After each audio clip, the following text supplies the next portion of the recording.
అలాగే సూర్యాస్తమయం పశ్చిమ దిక్కునవుతుంది. కాబట్టి ఎంతో మంది పశ్చిమ దిక్కుని అశుభంగా భావిస్తారు, అపవిత్రంగా అనుకుంటారు. అలాగే మనం గనుక ఉత్తరం అలాగే దక్షిణ దిక్కుల గురించి మాట్లాడుకుంటే ఇదే జరుగుతుంది.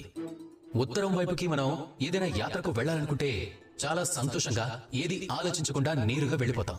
అదే ఒకవేళ దక్షిణం వైపుకి మనం యాత్రకు వెళ్లాలనుకుంటే అప్పుడు ఆలోచిస్తాం. అందుకు కారణం ఏమిటి? ఉత్తరం వైపుగా హిమాలయ పర్వతాలు ఉంటాయి. అక్కడ ఎన్నో మూలికలు దొరుకుతాయి. అక్కడ నుంచి పవిత్రమైన నదులు పుడతాయి. అలాగే దక్షిణ వైపున ఎంతో విశాలవంతమైన సాగరం ఉంటుంది. అది కాక ఆ దిక్కున లంకాధిపతి అయిన రావణుడు కూడా ఉండేవాడు. కాబట్టి ఈ కారణాలన్నింటి వల్ల మన ఆలోచన విధానం అలా ఉంటుంది. కాబట్టి మీ పనులు వీలైనంత వరకు మంచిగా ఉండేలా చూసుకోవాలి. ఎందుకంటే మీరు చేసే పనులు కేవలం మీకోసం మాత్రమే కాదు, అది మీకు మాత్రమే కాకుండా మీ కులానికి, మీరున్న స్థానానికి, మీరున్న దిక్కుకి, వీటన్నింటిపైన దాని ప్రభావం పడుతుంది. కాబట్టి ఎప్పుడూ మంచి పనులే చేయండి. అలాగే నాతో పాటు ప్రేమగా చెప్పండి, రాధా కృష్ణ.